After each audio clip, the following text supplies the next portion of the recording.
This idea of it being an iterative process it's black and white. It's the only way to make it from here to there. It's the only chance that you have.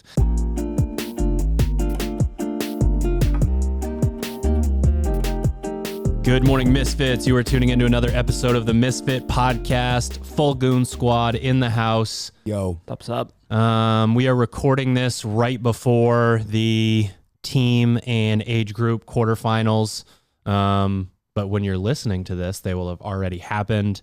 And this is a big week at sharpentheaxecode.com. Spring cleaning is happening. If you're watching on the YouTubes, Shreb, he's post workout, so there might be some I'm dry. some stuff coming through there, but we have essentially what we wrote down on the whiteboard as fun colors when it comes to Misfit shirts. I've got Is that how Ted described it? yeah. Ted was the one who wrote I that. haven't seen either of these. I don't even work here. No. I hope you enjoy your hat. Enjoy your hat. I do. Test your I hat. really like the hat. Is this part of spring cleaning? This isn't even out yet. Maybe what's funny to us, but maybe the most exciting part of spring cleaning and quote unquote fun stuff are the colors that we chose for the socks and wristbands. You guys can't get enough of the socks and wristbands, and they will actually be on sale the second that they drop. So I would recommend going to those first because within a couple hours they won't exist anymore. And Can't everything be like that? into the ether, just gone.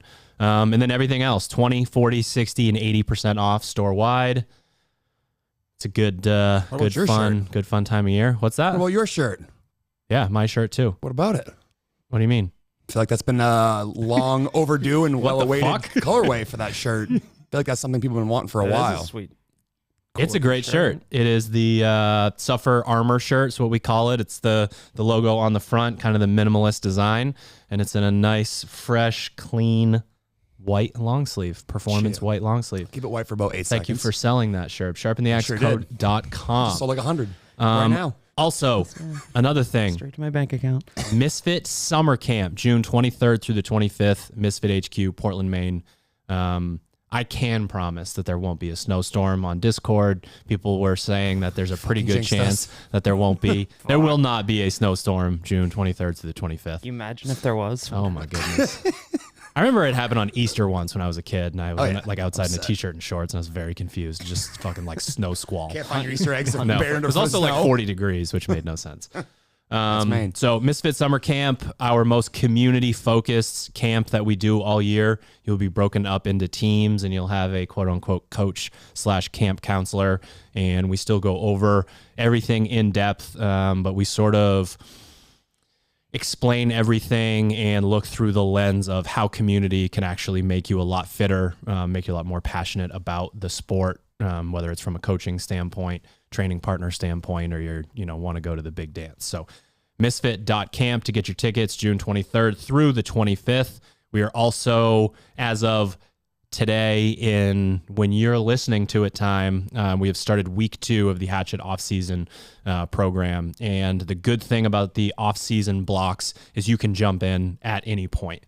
The progressions that we work through, basically the only thing that you would really need to do is potentially click a week back and look at some strength percentages to see where that progression started. So we have probably the most new people on the program right now that we've had in a very long time, which we're really excited about. So join them. And by join them, I mean, obviously get signed up and do it, but also head over to Discord, discord.gg/Misfit Athletics.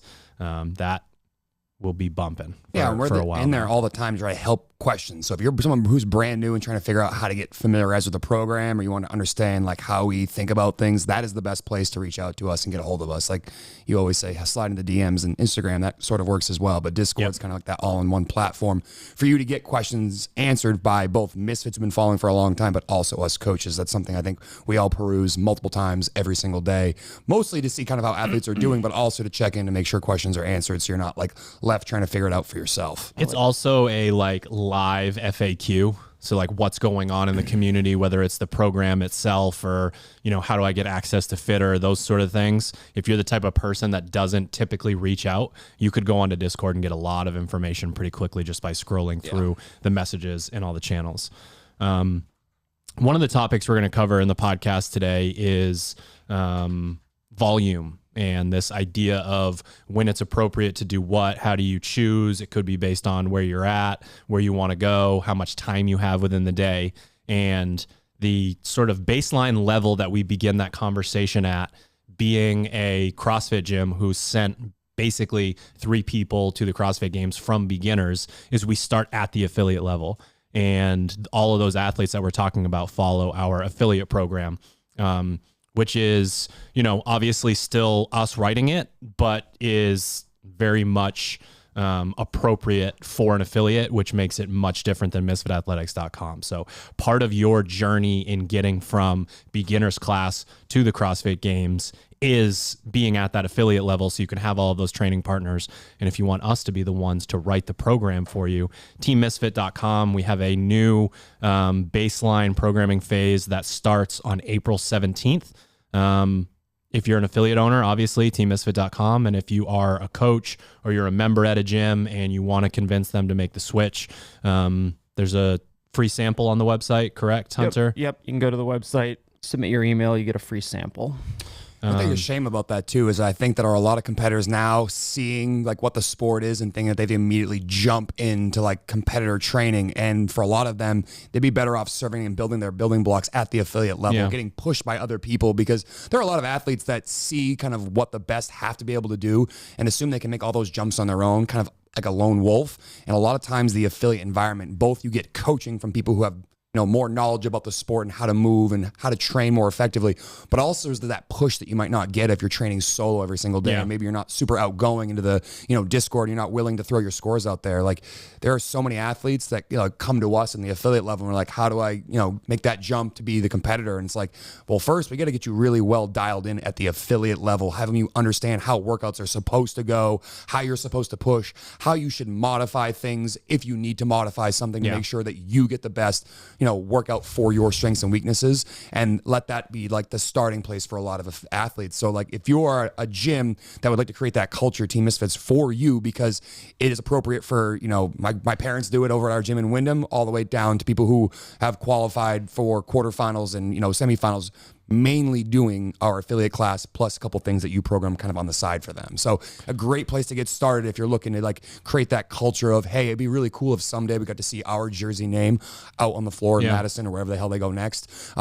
This is a great place to get started because we talk about the fundamentals and something that, with our upcoming training phase, we call baseline training. We want to make sure that the building blocks for a long-term development and fitness are there first before we worry about all the, the muscle ups and the pistols and things of that nature. And to be clear, the competitor extra, something Sherb was alluding to, is in the program. And I think it's really important if you're trying to yourself make that jump from open athlete to quarterfinals athlete, or you're trying to cultivate that within your gym, and you've got open gym and this group over here is following this program and this group over here is following this program, to be able to provide that to them, say, hey, come on back into class and I have a competitor extra for you that actually fits within the program. Because when we take a bunch of programs and overlay them over each other and try to make certain things fit, it just doesn't really work.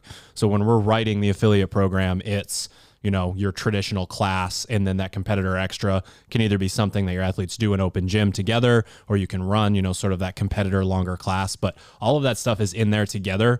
And when it's a single cohesive system, you can make real changes. And we have a lot of athletes that, we have a lot of athletes that accidentally make that jump. They just come in and train hard and they're like, what's quarterfinals? Why am I in it? What is this?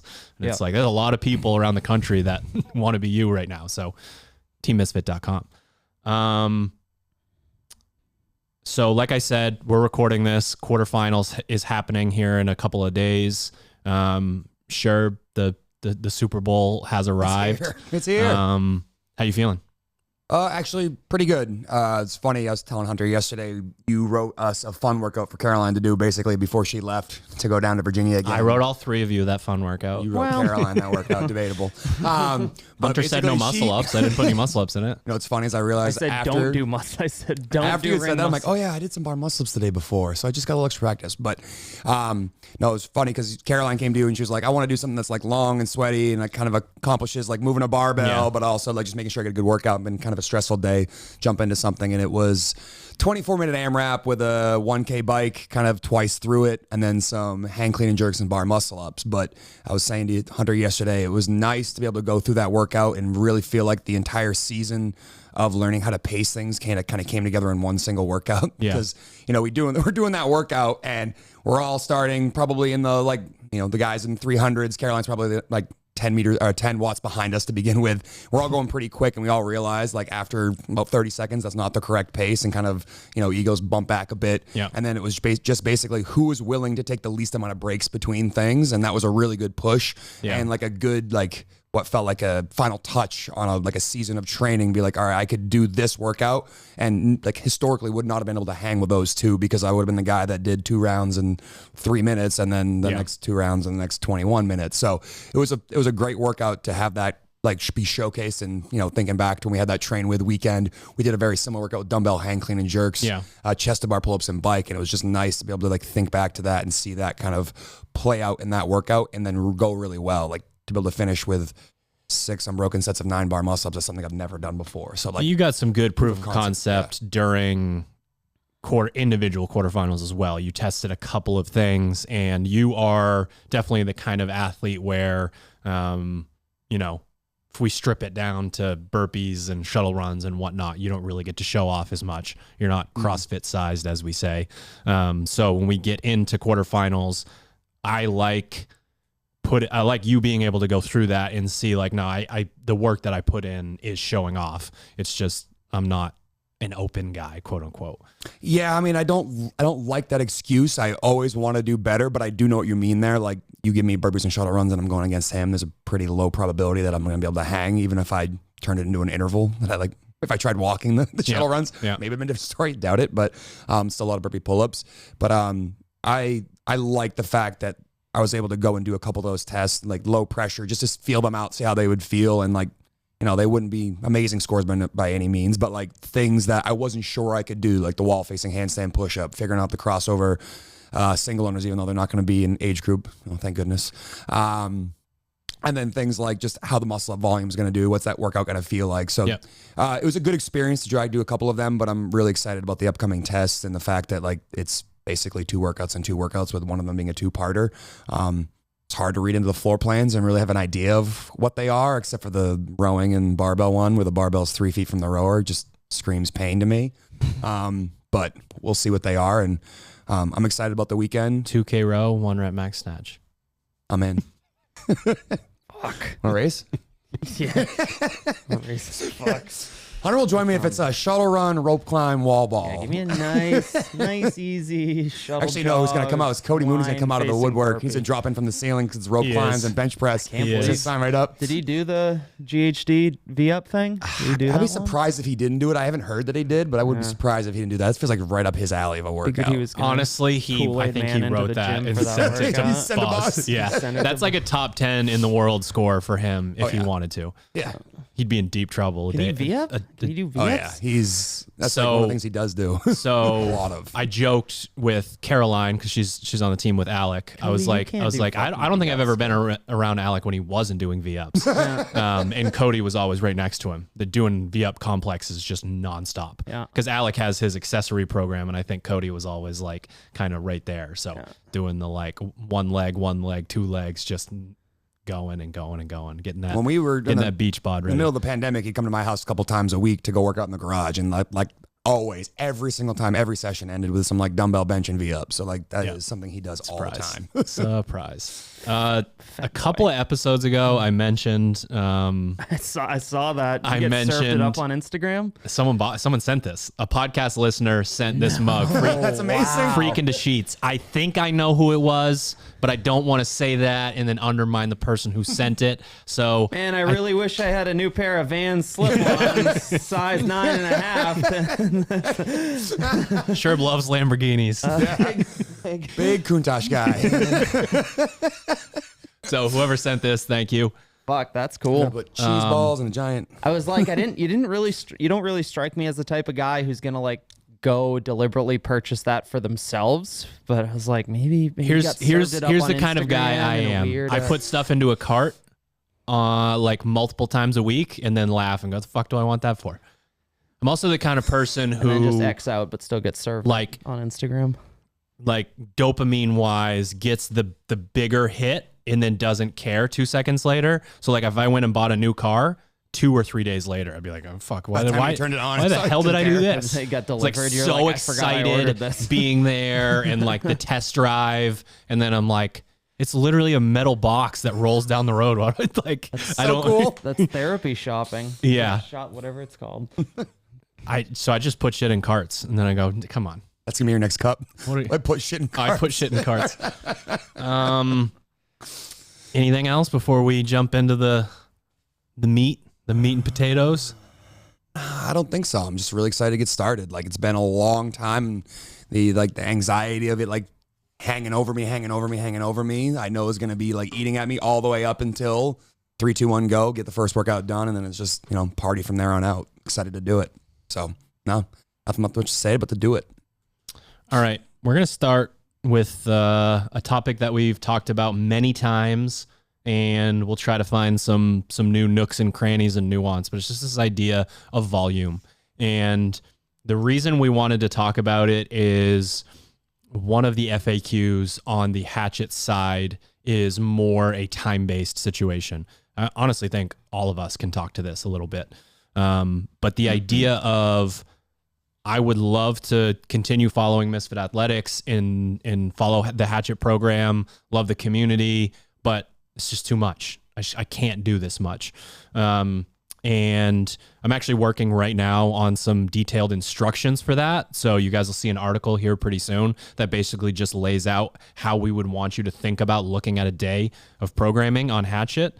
But it really is as simple as looking at what's mandatory, or pick 3, or if you're on the strength track, it's these two lifts, an accessory and a conditioning piece, and just knocking one of those things off and recognizing the patterns, which I think is very doable. Everybody on our website gets a week of programming laid out in advance, and you'll see that we'll just do an example really quick. Monday is snatching and deadlift, let's say, and you are like deadlift machine and don't snatch all that well. I feel attacked. Fast forward 1 week, you've seen that that's the pattern. It's going to show up again on the next Monday. And you say to yourself, I do want to do the strength bias program, but I'm a beast on deadlift. There you go. There's one lopped off right there. And we've got a full article already on the accessory work and how not to obsess over getting every single piece done and have the exact rest periods. What is on the site is the ideal scenario to take an athlete from quarterfinals athlete to semifinals athlete over a period of time. That is our goal at the ideal level, where if an athlete comes to us and says that's their goal, we can point at the blueprint and say, it's pretty challenging to execute on all of this and do it right, and warm-ups and cool downs and activation and snatch technique or whatever it is. So that's where you need to go for this. But we also are writing the Hatchet program for athletes that are, your weekend warrior, just want to do a local comp, just want to do well in the open, that sort of thing. So I love that more and more of the community is making its way to the same program, because if the 3 of us look at the same day and do, different tracks or choose different pieces, there's still that Venn diagram of like we can walk in and be like, oh, you did the burpee chest to bar piece today or whatever. And, we can talk about that. And I think that's powerful enough to keep a larger group on quote unquote the same program. I think one thing that happens is a little bit of a paralysis by analysis. There's just this overwhelming buffet of things you can choose from or look at every single week and feel like those are all things that you need. And you spend so much time hemming and hawing about what you think you need to do instead of just getting started. This is something I am guilty of. There are some days where I look at my day and I go, I have 90 minutes to work out. I see 5 things on my sheet. I can do all 5 things really poorly, or I can just get started with one and then see where I'm at. Yeah. Get one done. Sick. That took 25, 35 minutes. Cool. I have 55 minutes left to do whatever I can do next. Do the next thing. All right. I've got 15 minutes left. Do I have time for a 30-minute Metcon? No, but I have time to do 3 rounds of accessory work. Cool. Check that off for the day. Move on to the next day. And then when I come back, maybe it's Tuesday's a really busy day and Wednesday's not so busy. Shift something from Tuesday over to Wednesday. Oh, look, I had an extra 30 minutes today, and just keep working through the week like that.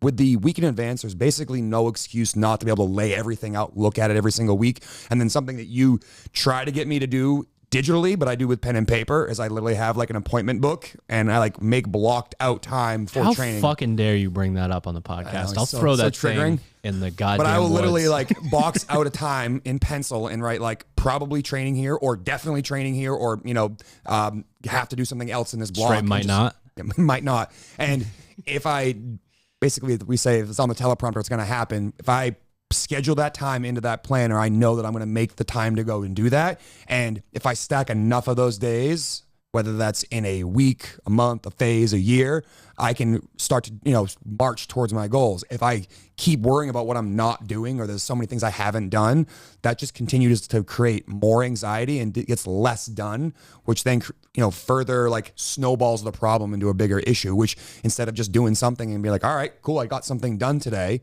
Cool. Now I can move on to something else. I really do think that's one of the biggest sticking points for athletes is they're worried about doing A through Z instead of just let's do A. And if A goes well, let's do B. I think it's important that like I get questions. I see questions about it kind of frequently about like whether there's too much, there's like, I'm not going to do this warm up for every single piece, etc. Like for the listener, like Drew said, like the program is designed for athletes who want to be competitive CrossFitters, right? It's like, it can absolutely be turned into someone who's just like, hey, I have a home gym. I want to pay, I'm going to pay for the program. And maybe I do a lift and conditioning piece every day or lift conditioning skill, like totally doable. The modifications and scaling and stuff helps provide options as far as for those things, modifications and equipment. But like, it's important to remember that the program is for aspiring competitive CrossFitters. So like as written, the things that you see, that is what we think is necessary to take you from A to B. Yeah. So if it's like this is a lot of stuff, it's like that's where when we're talking about the affiliate program, like that is to me like kind of the totality of the Misfit ecosystem is like I'm an affiliate athlete. I'm like learning how to do things correctly. Hopefully I'm at a gym with really good coaching and, the ideal circumstances that you're following Team Misfit programming with that ideal coach. You can then, once you're, hammering those kind of workouts and let's just say you're taking affiliate class, being able to hammer the class workouts, that 1 hour a day that you get of fitness, hammering those workouts as prescribed. You see yourself on the top of the leaderboard most of the time across, all broad workouts that you might get. Then you kind of take that step over to the hatchet kind of like individual, a little bit more advanced, a little bit higher volume type program. And from there it becomes like, well, how much more time for a lot of people, how much more time do I have to allocate? Do I have 15 or 30 minutes after class or or effectively 90 minutes? Like what can I reasonably do in this amount of time? And then obviously kind of prioritizing weaknesses. But it is important for listeners to understand like who the program is intended for and like what that, like if your goal is to compete, like here's a great program. If it's not, then we can talk about, I'm just going to, so let's pick and choose which pieces fit into the things that I have available to me, including time, equipment, all that sort of stuff.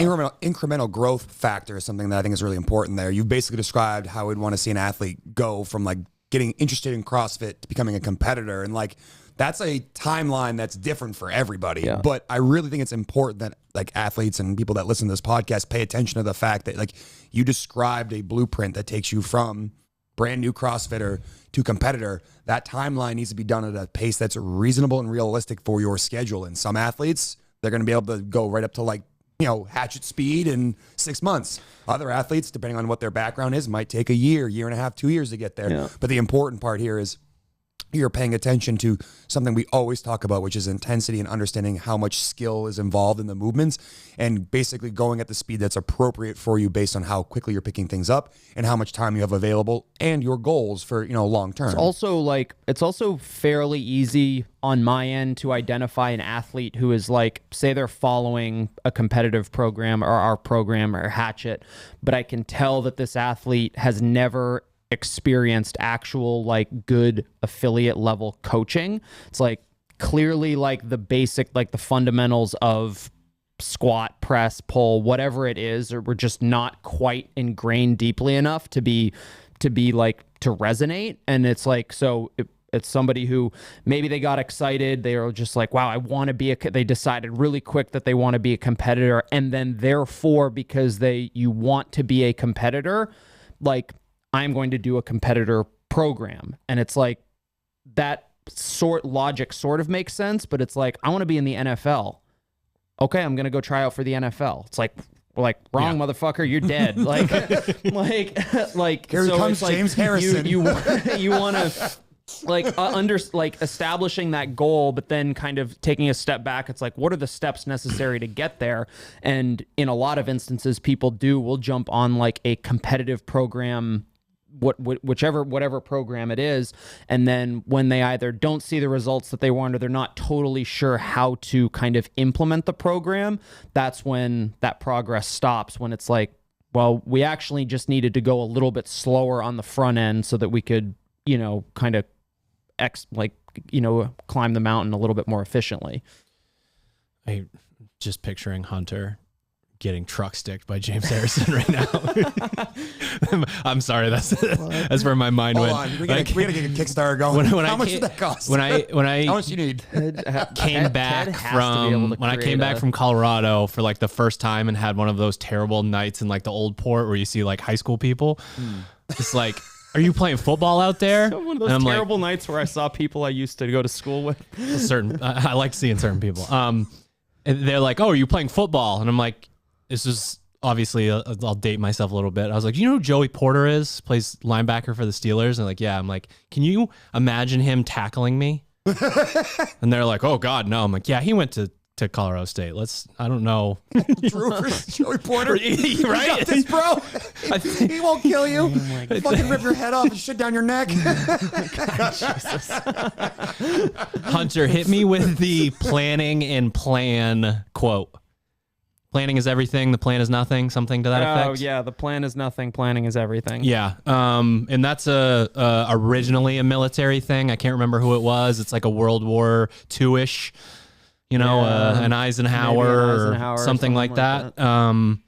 It's so important to take the time. Reporter.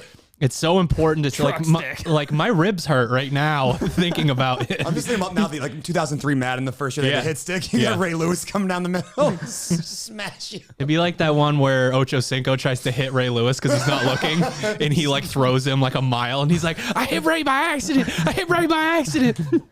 It didn't work. I thought I had him. That video is so good. Captain Insano shows no mercy. All right, back to the regularly scheduled show programming. Taking the time to look at the full week in advance. And honestly, I think analog is the right move here. Pen and paper could be the whiteboard in your garage gym, actual pen and paper, but you take the week and you start to plug in what you've got going on within the week. And you're saying to yourself, man, Monday, I got these meetings. I got to, bring the kids to soccer practice or something. I got an hour. So what am I going to do here? I got 2.5 or 3 hours on a Saturday and a Sunday. If you go in and do that, you are giving yourself an opportunity to plan out what is actually possible and to not get the anxiety of I'm not going to get things done. It's like I'm going to get less done this day, more done this day. It's going to come out in the wash. I am going to be able to accomplish these things. And then there's just a level of responsibility and like, I do give a shit about this. I do care.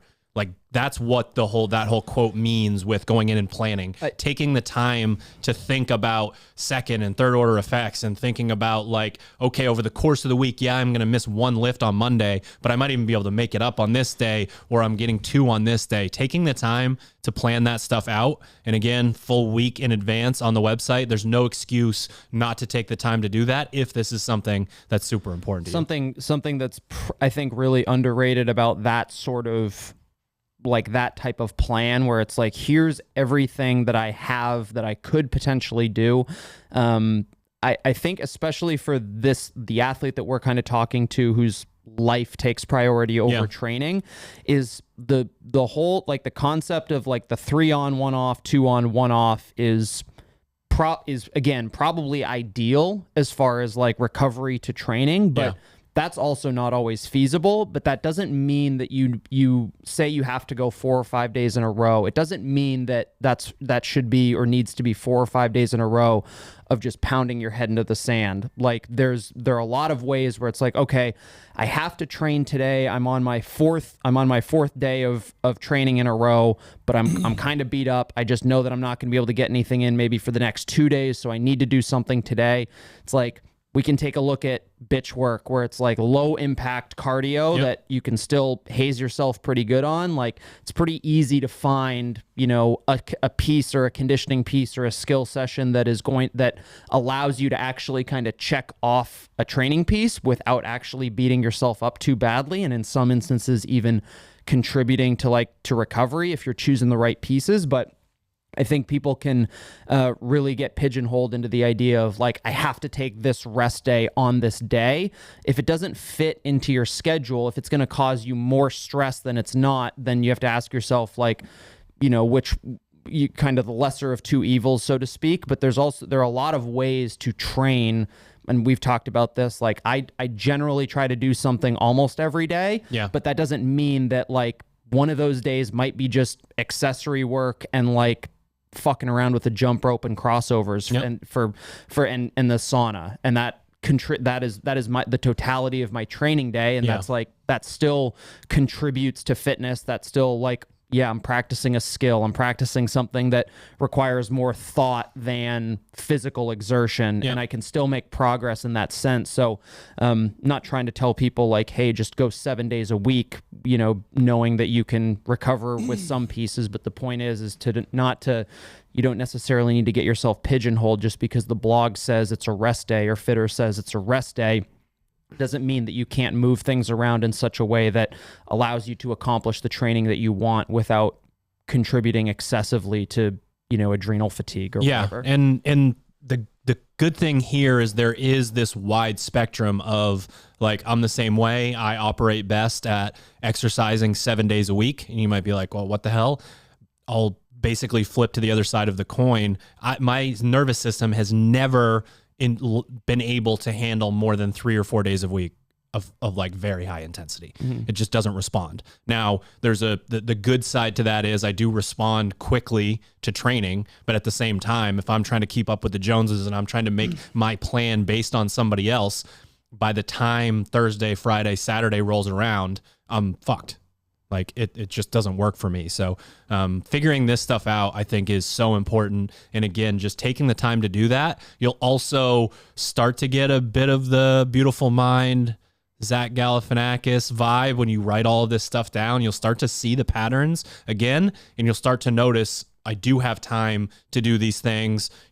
This doesn't interfere with this. So I'm going to just, I really want to do that lift, but I don't have time today. So it makes its way to Saturday. Okay, I'm going to snatch today and like, oh, look, there's a Metcon on Wednesday that has snatching. Like I'm already going to be warm. Yep. Turns out that fits really well into my schedule. So I'm going to do the lift from today and the conditioning from this day. And luckily, like for the listener, we do the best job that we can at making sure there's minimal overlap with respect to definitely like the same movement. Like those, that it's pretty rare that you see muscle ups on Monday and then muscle ups on Tuesday of any variety. But again, like the whole program is written, you know, as one ecosystem. So it's not a huge deal that you're doing, let's say, Wednesday's Metcon on Monday. Right.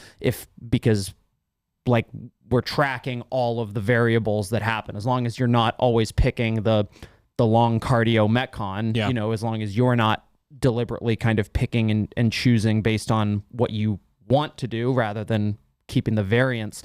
Like there are lots of ways to be efficient with your time. And again, that's an important distinction though. It's like what is ideal as far as like performance for achieving the goal of going from quarterfinals to semifinals or what it is versus what is ideal for you and your personal life. And you have to understand, if you're going to, the more adjusting of the program that you do, there is going to be some loss of optimization from because of how we write the program, but that might still be a net positive for you. It's just understanding there's a cost benefit to everything that you're gonna there's a bit of nuance there too, because you might find that medium muscle overload workouts fuck you up for like 3 or 4 days, and that's like a really tough stimulus for you to put on a Monday. But if it were before rest day, like you've built in, you know, recovery in the following day, and all of a sudden, like it made more sense to move a certain stimulus from Monday to Wednesday, and what was on Wednesday to Tuesday, and what's Tuesday on to Friday, and you just figure out like what these different workout stimuli do to you. That also further educates you on how to structure your week. Now, you shouldn't get in a rigid pattern where you always make sure that all your like Sendy Metcons are day before a rest day, but you might recognize that as you structure your week, there are certain patterns that are conducive to you to, you know, make fit for this one single week, knowing this is going to be a stressful week and you're only going to have time for 3 really good Metcons the entire week. And then you can go back to like your normal scheduled program the following week. That's another thing about athlete IQ that you can pick up on as you go through the programming, is learning like what different stimuli, time domains, and, you know, pacing instructions do to you as an athlete, and then use that information. Like if Drew goes and does 5 reachy, gassy pieces in a week, by the fourth one, he's absolute dog shit. So he can't do that in a single training week. Whereas Hunter might have no problem with that, but you give him a bunch of muscle overload workouts and he's like, my hamstrings hurt, I can't do anything. Right. Like you'll learn about yourself as an athlete. And I think that's important for you to recognize when you're looking at your training week, and then when you're reflecting later on with your athlete IQ, look at your performance, but also ask yourself, like, do I recognize any patterns in these style of workouts that lead me to feel a certain way and impact my ability to do other things later in the week? Because, you know, I don't know if we're going to get to that exact topic of if my strength training runs interference with the rest of my training, but this could be a pattern similar to that, where like if you notice certain things are interfering with your ability to have intensity or to train cohesively throughout the week, you start to make some acknowledgments of that, and then make some adjustments so you can get a better, more optimized training week for yourself, knowing, like Hunter said, it's going to be a little less than what we think is optimal, but optimal is just for this hypothetical athlete that has, you know, 4 hours a day to train. It's not you. Yeah. I also want to make sure that we're not insinuating that someone who doesn't have a ton of time is also the person that can't qualify for quarterfinals yet. I had a pretty unique situation, I guess it's 2 years ago now, where Kenzie Riley wanted to make a run at going to the CrossFit Games again, and was like, I don't have any time. Like, I can't. Like, you could, if you write a bunch of stuff down, not only am I not going to do it, but I'm going to obsess over the fact that I didn't do it. And I think there are a lot of athletes who ascended to a fairly high level and then potentially were, you know, forced out of it, or realized like, I'm not going to win the CrossFit Games. So like, I need a full-time job. I need to figure out like some certain things in my, you know, personal and professional life, and essentially have this high baseline level of fitness and now not as much time. You need to be really smart about what you choose, but you do not need high volume. She came in second place based on a video penalty at semifinals that year. They were all workouts that she thought, quote unquote, were not in her wheelhouse. She ever thought turns workouts in her out wheelhouse? fitness is in her wheelhouse, and that's the thing that we're chasing. So if you are the athlete that is at a higher level following Hatchet, and, you know, have aspirations to maybe go to semifinals again, don't worry about, like, I think this leads us into the next part of the conversation really well.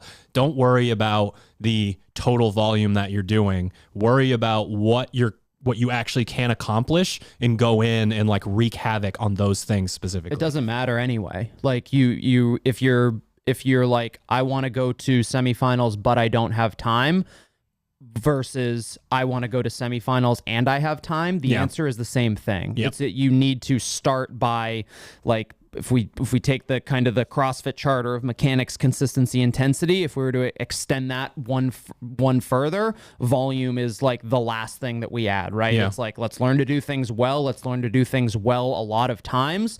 Let's learn to do things well a lot of times under high intensity. Then we can let's do things well a lot of times under intensity multiple times a day. Yeah. That's like the progression. So even if you are somebody who does have time and they do want to do that, it doesn't matter. The prescription remains the same, like, until you can figure out how to apply thought, like intensity, both in kind of focus, like mental focus towards, let's say a percentage-based lifting session, in the same way that you apply maximal physical exertion to a bike sprint workout or to a CrossFit interval. The volume is irrelevant and doesn't even need to be introduced in the conversation until you're able to meet those stipulations. It was funny. We were talking about the games prep programming, and one of the things that you have unique there, I'll let the cat out of the bag here, is a little bit of, hey, you can't zone out during your lifting sessions. You can't do a set of snatches, then sit on your phone for 4 minutes, and then do a set of snatches and sit on your phone for 4 minutes. I would argue that any athlete that finds themselves dying for more volume probably isn't taking the time in between sets of movements to reflect and refine and figure out what could be better on their next session. And the energy that's there that makes you want to do an additional training piece probably could have been better used, that energy, on the pieces that you've already done, making sure that you took all you could from those pieces and basically didn't just kind of check the box of like, I have snatched today, I have done accessory, I have done Metcon, but instead, like, you're in the middle of your snatch session, you're watching your third pull over and over and over again because you know you have to rest 3 to 4 minutes between sets. Yeah. And you're obsessing over, all right, I noticed on rep 3, my elbows went back instead of up, or I noticed that I brought my hips to the bar instead of the bar to my hips. These are things that I think, going back to the mechanics, consistency, and intensity thing, that a lot of times athletes jump to the volume part of that without really getting obsessed about refining their mechanics and being consistent with those mechanics. And if they spent more time on that aim rather than what else do I need to do, they would move the needle a lot faster. The problem is that when you go into social media and you think that everybody trains for 23 and a half hours a day every single day and no one sleeps and their life is perfect. I'm training right now. So what I would encourage you all to do is, if you find yourself in that situation, if I just spoke to your heart of like, yeah, I do a set of snatches, then I'm fucking on Instagram sharing memes, like, maybe instead record yourself and spend that time in between asking yourself what could be better. And then when you do that, you might notice that your mental energy isn't as high at the end of your session because you spent so much of it obsessing about how you could get better on what you're already doing versus what you haven't done yet. Make sure you take the time to hit the rewind 10 seconds button on most podcast apps. Hit that, like, I don't know. Now you're probably going to hit it about 10 times. Hunter laid out a continuum that's essentially a condensed version of the entire podcast. Hit rewind enough times to write down what he said, because this idea of it being an iterative process it's black and white. It's the only way to make it from here to there. It's the only chance that you have. And the issue that happens, and it's a crime of passion. People get really excited. They want to be a competitor. They want to do well. And instead of using that patience, or that using that passion to be patient, using that passion to say, I am going to stick with this, and I am going to grind, and I am just going to keep showing up to affiliate class, and I'm going to ask more questions of my coach, and I'm going to, eventually, again, rise to the top of that leaderboard, and I'm going to master the basics. There has to be, you need to either plateau or see one on the horizon before you take that next jump up. It just isn't going to work in any other scenario. So if you're the athlete who, I can picture it right now. You can even see them in the gym. You walk into the gym, they're wearing a certain kind of shoe. They're wearing a certain type of clothing. They probably have like a notebook, or they have like the tripod or the thing that sticks to the rig so that they can film. They're doing all of these things because they are passionate about it, but they remove themselves from class. They do a bunch of stuff on their own, and they sort of fall out of what CrossFit was supposed to be in the first place. Like our athletes, our games athletes are like, when we say, yeah, just go take class, are so excited that they get to go back and remember what this was to sort of reinvigorate themselves. So, but they were in class. Yeah. Is the big difference. Yeah. Like when they started. Well, that's how you sort of get too far from it. Yeah. And remember you miss it. Well, I think that's the thing too, is like, so just take Caroline, for example, someone who came in, went from never done a CrossFit class before, took beginners to 2-time CrossFit Games athlete.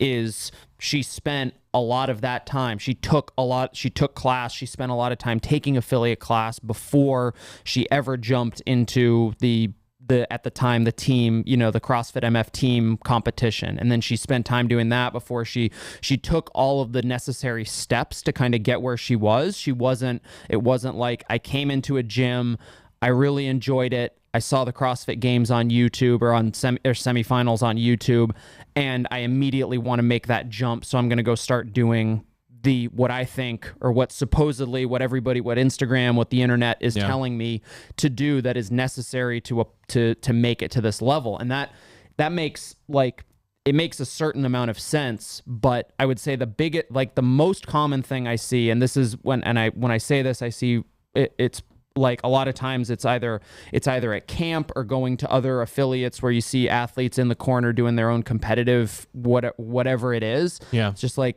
that person moves horribly. It's like you have no or maybe they move great and it's like molasses. They move great. They move too slow. They're like cruising through this Metcon, but there's no like intensity. There are these basic fundamentals that are missing, that are being replaced by, I have this program that's telling me to do 4 workouts a day. I'm doing those 4 workouts a day. When, like you said, it's like, until you find yourself consistently at the top of your affiliate leaderboard in every single thing, whether it's a heavy lift, it's a long, slow conditioning piece, it's a short sprinty thing, until you find yourself able to do all of that stuff. And like, I don't need to go into, like, everybody knows what I'm talking about. Like, can you do everything as prescribed that you would expect to see in a competition floor? And are you doing it well and above the level of basically everybody at your affiliate? Yep. That's the point at which you start to think about introducing either more volume or a program that is geared specifically towards a competitive individual. But before then, I don't see the value. I don't see the long-term value in removing yourself from the community environment, removing yourself from the watchful eye of hopefully a good affiliate level coach who can tell you you're moving poorly or you're doing something a little bit wrong. But if you skip those steps, if you kind of remove yourself from the community too early, you remove yourself from that learning state and just go to I'm just an individual doing these individual things, it's not going to work. Yeah. I think laying this out very clearly is important, because essentially what we're saying is we start with the 1 hour a day. That's really where athletes need to start. And making it from the 1 hour, the 60 minutes to the 90 minutes a day, again, is the fundamentals of movement. And my energy systems are really starting to develop, and my skill and my strength is starting to develop to the point where the writing is on the wall. I think about this a little bit differently. Maybe I've got, some different genetics or whatever it is than the other people in class. It's time to add something. Now, time to add something means that we have still identified what that original hour is. That original hour at an affiliate level is typically either a long Metcon, that's it, or it is a lift and a shorter or medium Metcon. That is typically what you're going to see. That is the baseline of where we're getting started. And you can always accomplish that within the Hatchet program. If you're in your own garage gym, you don't have access to an affiliate, you can go in and say, I'm either doing a long Metcon today, or I'm doing a medium or short one and a lift. Now, when we add to that, we're basically saying what's missing here, and that's what the competitor extra is on Team Misfit. That is what a bunch of your options are on the Hatchet program. So when we get into that 90-minute territory, we're adding one more thing, and there should be variance to it. There should be bitch work. There should be some days that you hit a second lift. There should be some days that you hit 2 Metcons. And that also doesn't need to be, I went from 5 hours a week to whatever, 7.5 hours a week. Like, you don't need to do that. It's on Monday, I've coming off a rest day, stress-free weekend. I'm adding something in, and that's going to be the only thing. That's the first time I'm just dipping my toe in the water. Is this appropriate for me? Well, how do I feel on Tuesday? Where am I at? And again, we continue to make our way down the line here, and eventually you get to a point where you qualify year after year for quarterfinals, but you can't sort of move the needle there. That's when you have to move from an affiliate program to a competitive program, which would still be Hatchet. But it's sort of, you're probably not taking class anymore. Hopefully you get involved with the Discord community, or you have actual training partners at your gym that you can work with, because again, we don't want to lose that element. There's a reason why our athletes like to get together and be like, oh, we're doing 143 now on these. Like that's the new pace. Yeah. Shit. I don't want to be a dead horse, but like, I think in your example of the affiliate, like when you're at the level where it's now appropriate for you to do more, it'll be recognized by not just you. It'd be recognized by the coach in your affiliate, your training people that you are around every single day. We're like, no, like everybody else is doing 5 and 5 on the toes of the bar. You do 10 in a row today. Every round's 10 unbroken. Or like yesterday's, for example, we had athletes who just finished their quarterfinals for individuals, are now 1 week removed from that, had a rest week, and are now back in class. And they're asking me like, all right, like I got that bug still because it's fresh. How do I get a better workout today? And I was like, fuck, I love this question. Come up and ask me that. Touch and go that sandbag. See what happens. Touch and go it today. See what happens. We know you're good at burpees. You can move that barbell well. Figure out if you can touch and go that sandbag. And I like, did not touch and go the sandbag. What if I go slower? I'm like, no, so fucking what?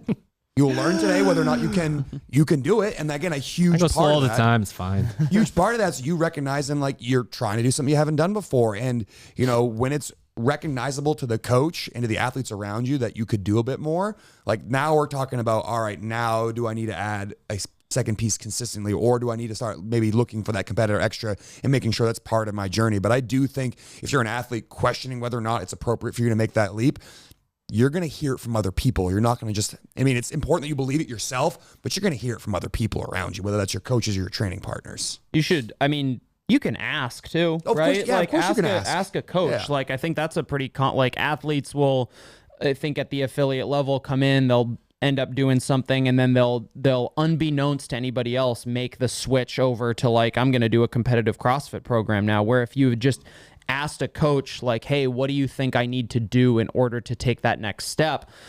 They might have told you like, you need to come to class 5 days a week instead of 3. You just want me to take class. You don't know what you're talking about. You need to like, okay, like actually, like, here's something that you can work on. And this is something we do with affiliate. Like, this would be kind of the bridging of the gap between 1 hour affiliate class and trending toward Hatchet is like, okay, let's spend 15 minutes after class working on kip swings on the rings or something like that. Some very low barrier to entry additional work that just is like you said, it's like if class was a lift and a short Metcon, then you've got 15 minutes after class to work on a skill. If class was a long Metcon and you have the time, maybe you are doing an additional lift or from the better be beautiful extra.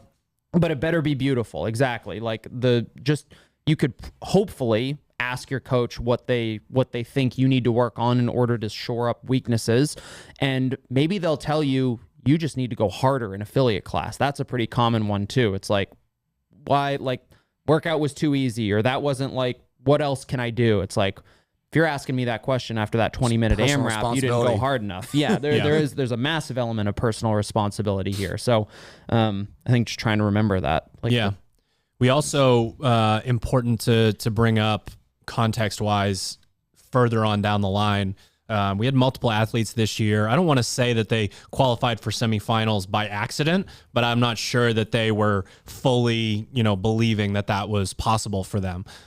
So sort of that next step in the process is like as you're making your way through the year and you do stay consistent and you are able to grind from, whatever it is, April all the way to February, making that jump into MFT type territory, I think that you need to be either remote coached or your training partner needs to be remote coached. And one of the reasons I'm saying that is because two of the athletes that qualified, that potentially were bubble athletes or weren't sure whether they were going to make it, by no surprise are training partners with athletes that are remote coached.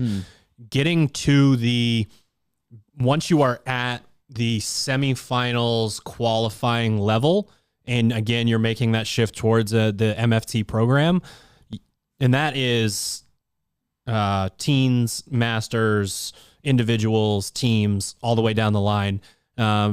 I really think you need a coach. And you can get a coach. Prior to that, a coach is a luxury, right?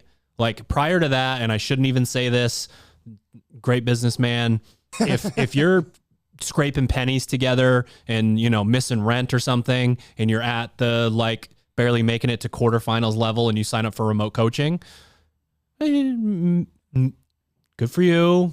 Maybe still do it. Just kidding. That's a fucking waste of money. Yeah. Go to your affiliate, go to your local affiliate. But, beyond that, you can get, I've working with athletes at that level as a remote coach is so fun because you can make these ridiculous improvements. Yeah. We're talking fast forward 2 years and 3 months, something like that.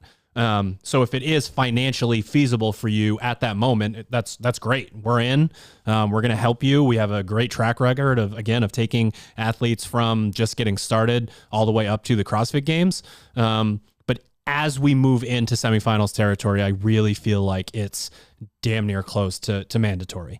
This is just a lot on the line. There's a lot of work being put in, and a lot of people spin their wheels when they're trying to put in work or they think they're putting in work. I think it's really tough too for that athlete to be hyper focused on how they perform day in and day out and not get sort of lost in the weeds and not have someone to kind of being your own coach, taking up that much brain space and energy. Yeah, we all know how we have our own personal bias. If we program for ourselves, we believe a certain thing, or we tell ourselves some bullshit and we believe it, and then all of a sudden it's like, oh, was that actually my true send, or was that a reach, or was that reach more like a sustain because I was nervous about this, that, or the other? I think one of the things that I really try to do when I work with my athletes is try to get them to think about the workout in a way they didn't already think about it.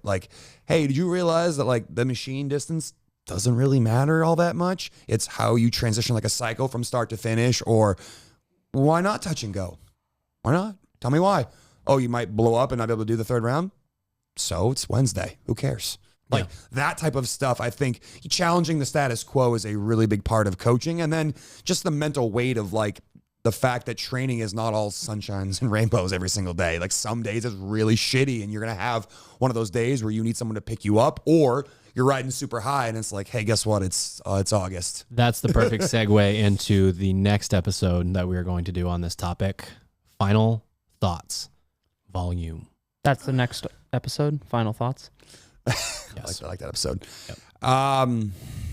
Final thoughts. I think don't get paralyzed by the fact that you have so many things on your plate and you feel like you can't get them all done. When in doubt, just start something and then move on and see how you feel afterwards. Because again, the mental weight of having 8 things hang over you can be the reason why you don't start. And as soon as you get one done, you might notice that you've built some momentum, and that can carry you into having a much more successful snap of either a training session, a training day, a week, phase, all of that stuff. So don't get super caught up in the details when it's time to get started. Once you get started, then get obsessed with the details, but get started first. What makes CrossFit as a whole the most effective strength and conditioning program ever created and ever provided to the general public is the fact that it's not intended to be done for a 6-week training block. It's not intended to be done for 12 weeks. It's not intended to be done for a year. It's intended to be done for your life, right? Yeah. So it's a long-term plan that requires you starting off that is dependent on kind of that charter, the mechanics, consistency, intensity thing. And probably, again, the most common thing that I see among athletes, one, just like CrossFitters in general, because of the breadth of types of people who can participate in CrossFit, but especially the narrower, smaller group of people who take CrossFit take it to the next level and say, like, I want this to be like a competitive sport for me, is that they don't either move super well or they don't understand how to do movements. Yeah. That is probably the number one thing that holds people. If we had a camp full of 30 athletes who moved exceptionally well and like understood the basic, like those principles, we'd have 30 semifinals and games level athletes that were coming through training camp. That is the most common thing that I see that is holding athletes back. You don't know how to do a certain movement. You have some sort of limitations as to what like how that movement looks, whether it's mobility or whatever it is. But that is what, in my opinion, holds people back, short of going into the mental side of things, the time, space, continuum, all that sort of thing. Yeah. But it is like the free things that you can do within that 1 hour class is like, make sure that you're moving well and learn how to do all of the movements correctly. Before you do that, you have no business thinking about adding a whole bunch of training volume and considering yourself a competitor, because that is an extremely short-term solution to something that is a much longer-term project. Yeah. My mind keeps going back to the idea of there's a pretty good chance if you're listening to this podcast, you're very passionate about this crazy fucking thing that we all do, that we all are also passionate about. But let's picture you going to the starting line of a sprint and you're facing the opposite direction. So you're passionate, you're rearing to go, they fire the gun off and you run full speed in the other direction. Hopefully not you're not in an arena and run full speed into the wall. And again, we could be talking about a few degrees off. So your straight line is a longer way to get to the finish line. I believe it is our job to take that passion and sort of help be the compass and point you in the right direction. In the direction that we want to point you in, if you struggle with this topic, is using your passion to stay patient. I am passionate about this. I do care. I am okay with delayed gratification. I will continue to stick at it. And when I pop my head out every once in a while and realize I am a big fish in a small pond, I'm going to make a small change until I feel that way again. I'm going to make a small change until I feel that way again. And we're going to keep writing programming. We're going to keep sitting here talking about this stuff. We'll always be here to try and point you in the right direction, but don't take that passion, this awesome thing that's sort of welling inside of you, and face in the wrong direction. Because again, you're either going to run off into a field somewhere, you're going to run straight into a wall, and neither of those things are all that fun. You'll be a lot further away from the finish line than you want to be. In the next episode, we are going to be talking about that off-season mindset. This idea of, oh man, I am passionate. I do like this stuff, but it's April, and I got to try really hard until February. I'm just throwing that out there. That's really challenging. Just a few months. A lot of ebbs and flows. So we're going to talk about that next week and how to deal with that. Thank you for tuning into another episode of the Misfit Podcast. Spring cleaning, April 7th, sharpentheaxeco.com. Everything in the store, 20, 40, 60, 80% off. Misfit.camp. Get signed up June 23rd through the 25th. Team Misfit affiliate program, brand spanking new programming coming out on April 17th. Get your affiliate owner on that as soon as possible. And of course, jump in to that Hatchet off-season phase. Get joined. All right. See you next week.